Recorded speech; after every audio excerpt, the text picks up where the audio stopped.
crazy, Pepper. I just finally know what I have to do. And I know in my heart that it's right.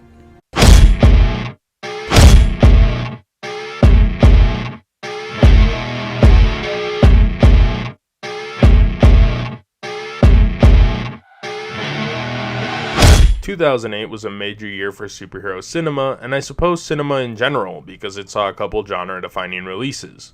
The Dark Knight, which saw a wave of darker superhero films and influenced the Zack Snyder DC films, and Iron Man, which would lay the groundwork for the eventual mega franchise of the Marvel Cinematic Universe. When I was a kid, I loved both of these films, and I have fond memories of seeing them both in theaters, and I think the 1-2 punch of The Dark Knight and Iron Man is what really got me interested in superheroes and comic books, as both seem to show that there could be more to these characters than just people who fight supervillains. Today, however, I'm here to specifically talk about Iron Man and the first part of my Look Back series on the MCU. I'm hoping to make fully comprehensive videos on these films because there's so much stuff in these universes at this point that it may be hard for a new fan to approach entering the universe. So hopefully these videos can break down the film, the development of the film, and briefly how it compares to the source material. For this video I watched the film a few times, watched all the behind the scenes featurettes, and read several comic books for comparison's sake. So with all that said, let's take a look back at Iron Man from 2008.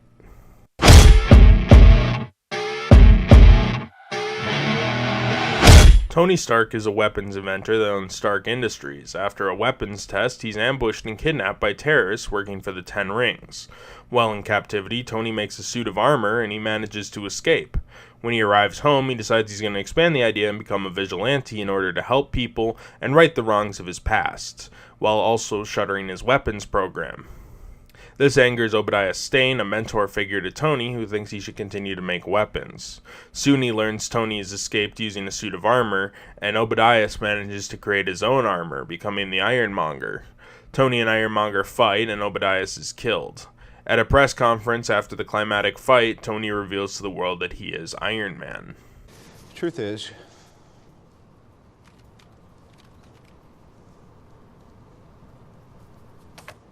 I am Iron Man.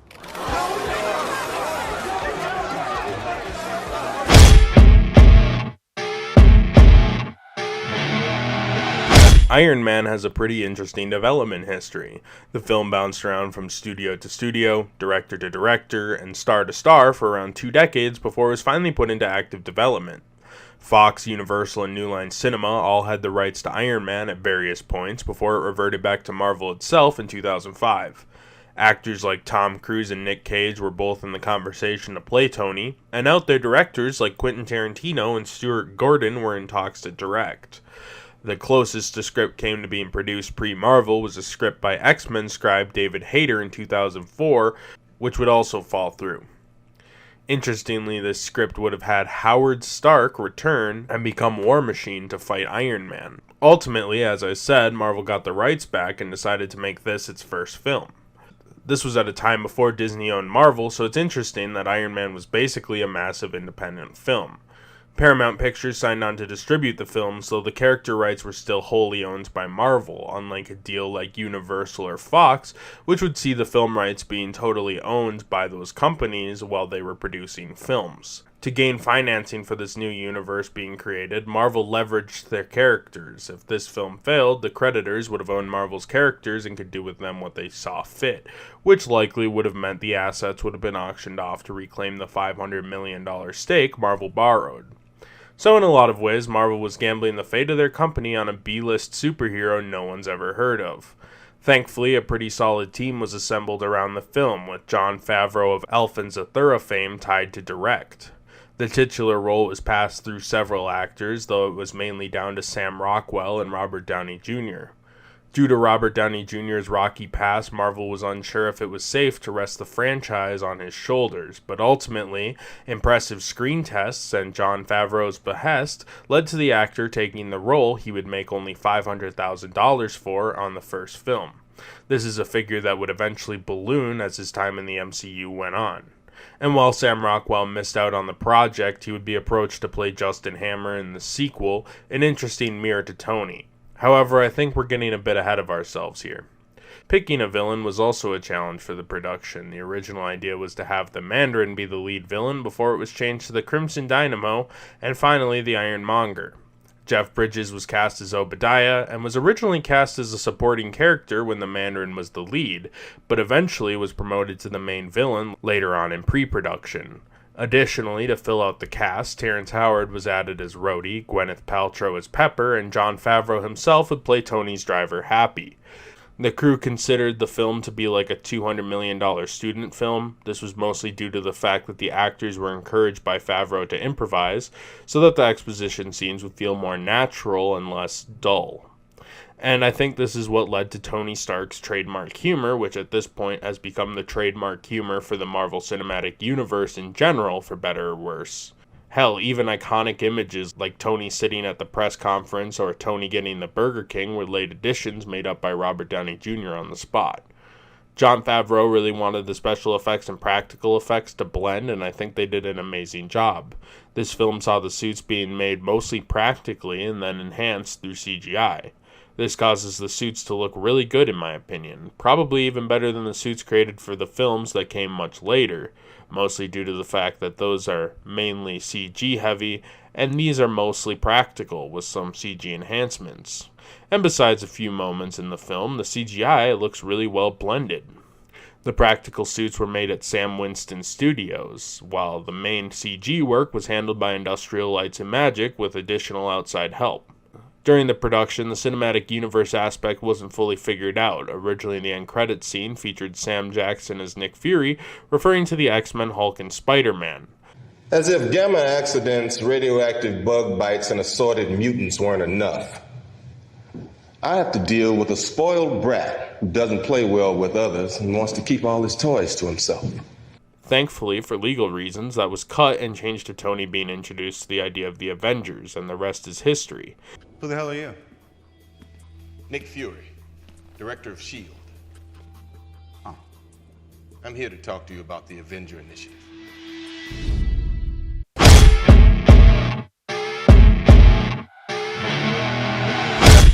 Tony's origins are pretty similar to the comics, but with some modernizing tweaks to the film. In the comics, Tony is captured in Vietnam after a weapons test by a warlord named Wong Chu, who runs a guerrilla unit for the Viet Cong. Much like the film, he's captured to create weapons for his captors, and there's a ticking clock element as Tony must create a suit before his captors can figure out what's going on. In the film, Tony is helped by scientist Ho Yinsen. Much like in the comics, they're essentially the same characters serving the same function. They sacrifice themselves to protect Tony while his suit powers up. Unlike the movie, Tony in the comics isn't an overtly bad man, and in the early comics, they don't really demonize him for his profession. In fact, in the early comics, they kind of embrace his profession, as he creates several weapons. A lot of them are more humane tools made to help soldiers, like his rocket roller skates, but there are some real weapons in there as well. Initially, Tony's trapped in the full suit in the comics, but this is pretty quickly dropped by his second issue, where he only needs to wear a chest plate that he needs to recharge intermittently. Tony also doesn't use the arc reactor power initially, rather there's just powerful transmitters in his suit.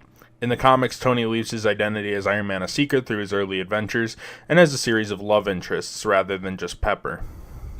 Happy isn't a very humorous character in the first movie, however as time goes on that becomes more evident, with his character climaxing in the Spider-Man films where he's quite the humorous character. In the comics, Happy has that name because he's constantly serious, so the name is kind of an ironic play of words. Happy was once a prize fighter, but never had the heart to finish off his opponents. After saving Stark during a car race, he hires him as his driver and confidant, who Tony relies on to help him be Iron Man without asking any questions. He also has a crush on Pepper Potts, making it a bit more of a love triangle than we see in the film. Happy loves her, she loves Tony, and Tony lives a lifestyle which leaves Pepper neglected. That idea is pretty much dropped in the film for a more overt love connection between Pepper and Tony, with Happy not really being in that equation. As I said, Pepper loves Tony, but is pretty much ignored by him in the comics. In the film, Tony's a lot more open with Pepper, and she has a more expanded role than just a girl who swoons over Stark constantly. In the film, Ironmonger is a friend and confidant of Tony, who has a major role at Stark Industries. During his bid for power within the company, he orders a hit on Tony, which the Ten Rings attempt, however they kidnap Tony instead, leading to the creation of his armor. After Tony's return, Obadiah tries to convince Tony not to stop the weapons program, but when Tony fails to do this, he creates his own suit of armor and becomes the Ironmonger in order to try to kill Tony and sell the armor to the highest bidder. In the comics, Obadiah is a much different character. After witnessing the suicide of his father, Obadiah starts treating life as a game, so he takes over Stark Industries and tries to get Tony to succumb to his alcoholism. However, when this fails, and Tony starts donning the Iron Man armor again, Obadiah is forced to take matters into his own hands and dons his own armor, the Ironmonger suit. The difference primarily stems from the background of the characters. For one, the original Ironmonger is much younger, in his late 20s or early 30s. Secondly, rather than being an established figure in the company, he simply takes over the company as an outside entity. Both Obadiahs ultimately die in the end, with the movie version being killed by the arc reactor and the comics version dying by suicide, much like his father. However, in a broad sense, the characters functionally play a similar role, trying to steal Stark Industries from Tony and creating a suit of armor as a manufacturable weapon they can sell for a lot of money. Phil Coulson is an original character made for the Marvel Cinematic Universe. In this film, he doesn't do much but talk to Pepper, but he becomes a more important character as time goes on, so we'll touch on him later. Nick Fury only cameos in this film, but much like Coulson, gets more important as time goes on.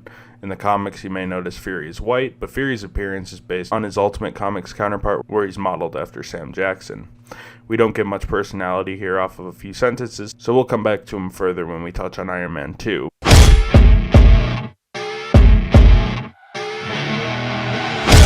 I wanted to add a segment to these videos where I talk about notable equipment. In Iron Man's case, let's talk about the armors in the movie. Mach 1 is Tony's original armor he used to escape the cave the Ten Rings had him captured in.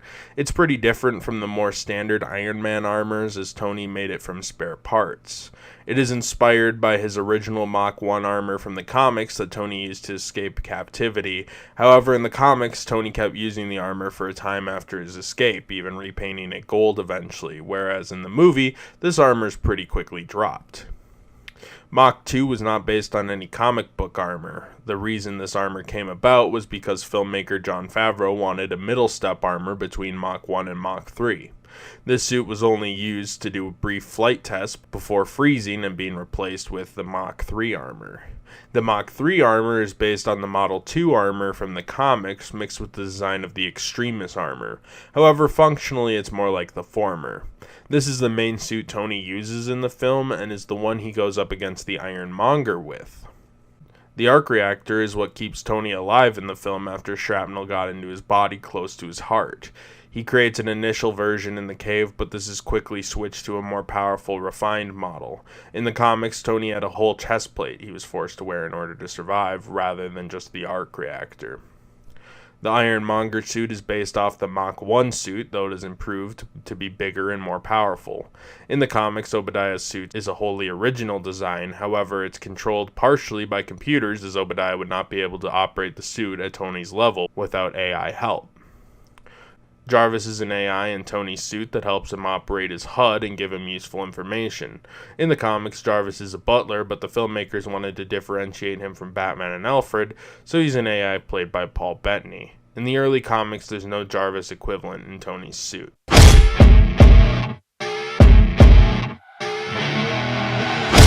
Iron Man features a very brief end credit scene that features Nick Fury talking to Tony Stark about the Avengers Initiative. This scene would of course eventually set up 2012's Avengers, but it also acts as a basis for why Nick Fury is so prominent in Iron Man 2. While this isn't the most interesting post-credit scene Marvel would put together, it is notable as being a first from the company and would start a trend that many studios to this day still utilize the Marvel-style end credit stinger to set up future films in their respective franchises. As I mentioned earlier, Marvel initially wanted to reference Spider-Man, the X-Men, and the Hulk, but ultimately decided upon simply setting up the Avengers. An interesting fact is that this tactic was actually inspired by the end credits of Ferris Bueller, and Kevin Feige himself said this would inspire him to sit to the end of each movie he watched. Another pretty interesting fact is that Sam Jackson, who played Nick Fury, wasn't actually contracted to do more films. He kinda just showed up for a day of shooting and did a cameo, in part because he learned Nick Fury in the Ultimate Universe was based on his likeness.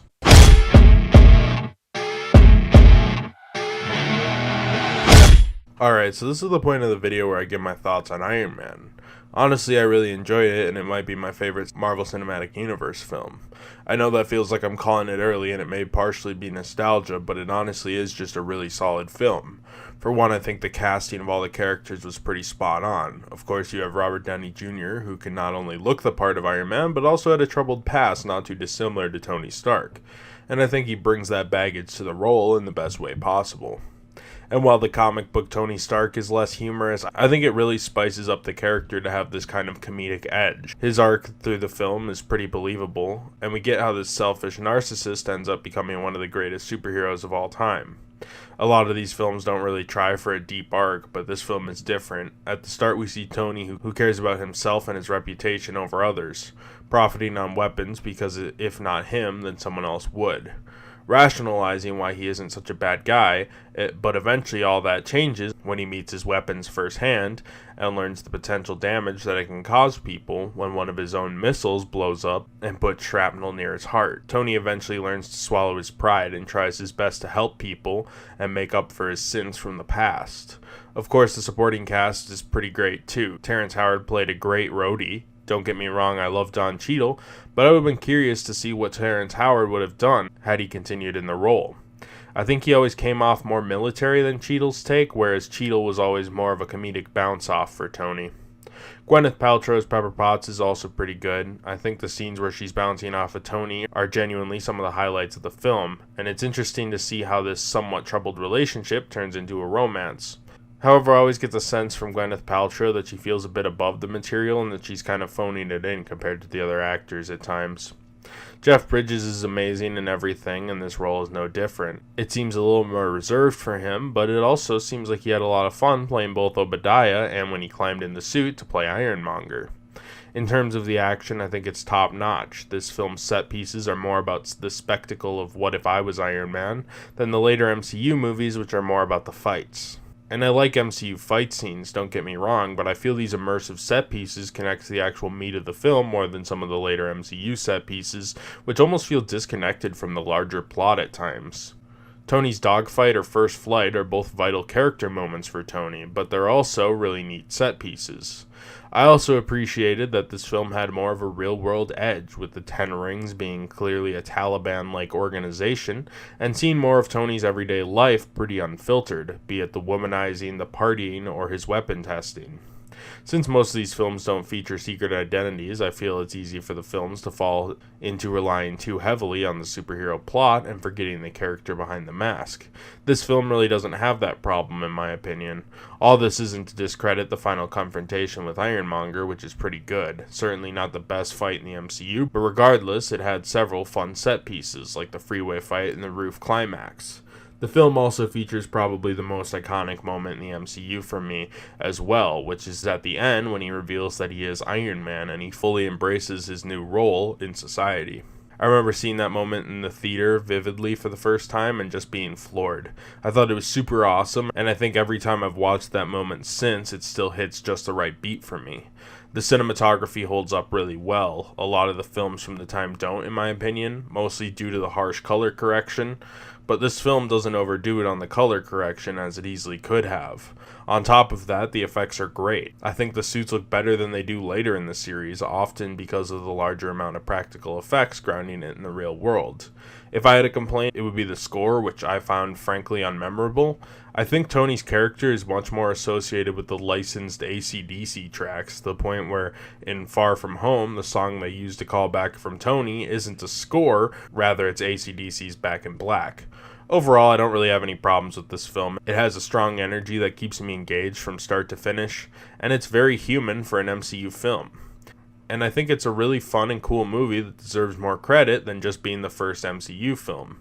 For this film, I watched Iron Man a couple of times, and I can say with confidence I would have watched it a few more times and not been bored at all. It's just an infinitely rewatchable, energetic blast, and I think it's just genuinely an awesome film.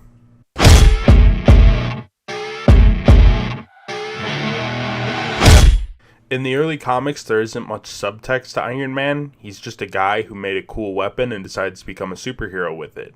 In the film, however, the creative team wanted to add more depth to the Iron Man character and give him an actual reason to want to be Iron Man.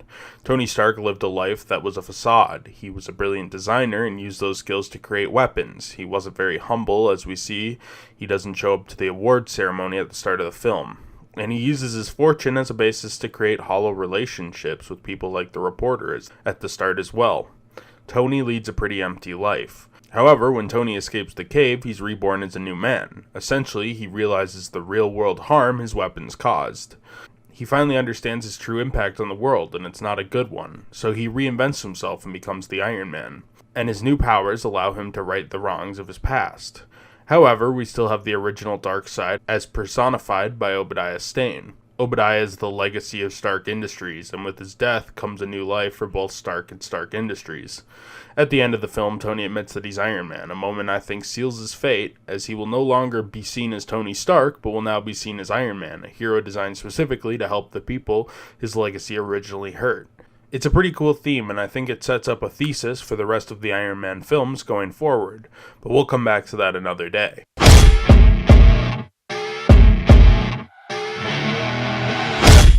For this video, I read a fair bit of material to immerse myself in Iron Man's world on the screen and on the page. For information on his origin and the origins of his supporting casts and suits, I read Tales of Suspense 39 through 72, which I read through the Essentials line of Marvel graphic novels, though you can also read them digitally through Marvel's Masterworks line, physically through the Masterworks line, and a million other ways. For information on Obadiah and the Ironmonger, I read Iron Man 193 through 200, which is available as a graphic novel, Iron Man Ironmonger, on Comicsixology as well as physically. However, the physical book seems hard to come by, so I'd probably either pick up the single-issue comics or just read it through Comicsixology. These are the primary resources I used for the mainline canon, but there's a good chunk of origin retellings, both canon and not, for Iron Man, so feel free to feel around a bit if you're interested in reading some Iron Man comics.